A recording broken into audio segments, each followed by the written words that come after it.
Hey everyone, Captain here. Coming to you this evening to pose an interesting question. Now, as you may recall in one of my more recent videos, I dropped some pretty interesting truth bombs courtesy of Angela. And judging from GG's response, he didn't like that one bit. But as if to prove that he is the mental Goliath that he is, instead of keeping his yap shut, crawling into a dark corner and licking his wounds, he bashed Angela some more. Which never works out well for him, and he never seems to learn to just shut up. So I am expecting Angela to come back with some more information. And the interesting thing is, once again, I was discussing with some other goons.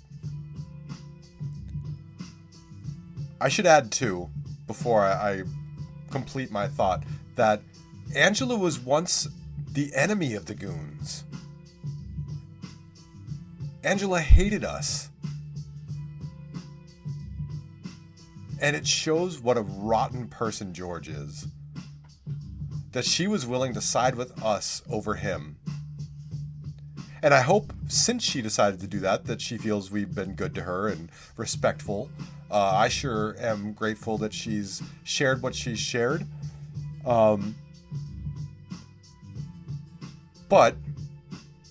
how interesting would it be to get another side of the story?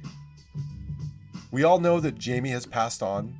She can't speak for herself, so all we can do is speak to people that knew her. And she can't weigh in on her own.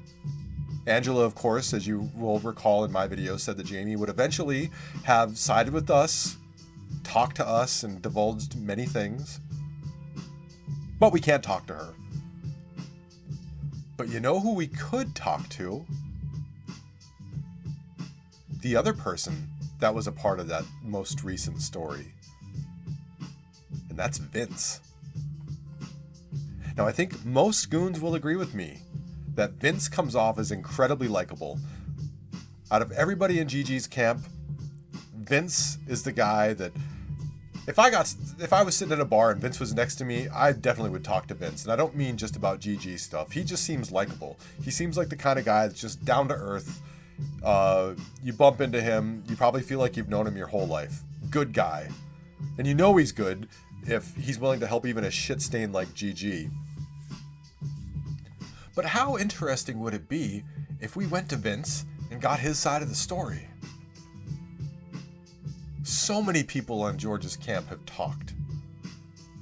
Roger talked. Watt on occasion has talked. Angela talked. Sarah Metz talked. They all talk. So why not Vince? Now, if you're guessing that that is our next project, gold star for you. George, you probably weren't guessing that because, let's face it, you're a mouth breather. But yeah, I'm going to reach out to Vince. I might even offer him a couple bucks. I might even go to Marty and get some more bucks to really make it worth Vince's while. Is it guaranteed he'll talk? No. But hell, it's worth a shot. There's so much he could tell us. So many questions we'd want to ask. And yes, if we can get Vince to talk, we will have a Q&A with him. And that's just one project. We do have a certain special appearance we'd like him to make locally in Richmond at an event that I can't really talk about yet. Let's just call it the farewell. Yes, let's just call it the farewell. Now, unlike George, who likes to make empty threats, who threatened my wife and was talking about making some kind of video or something with her in it. Of course, obviously that never happened. Just like everything else he threatens to do, it didn't happen. But yeah, we'll reach out to Vince. We're gonna get the scoop from Vince. So whether you like it or don't like it, George, take a leading jump for your own fecal. All talk and no action. Anyhow, that's all I got. This is the captain saying, Sleep well in your car tonight, George.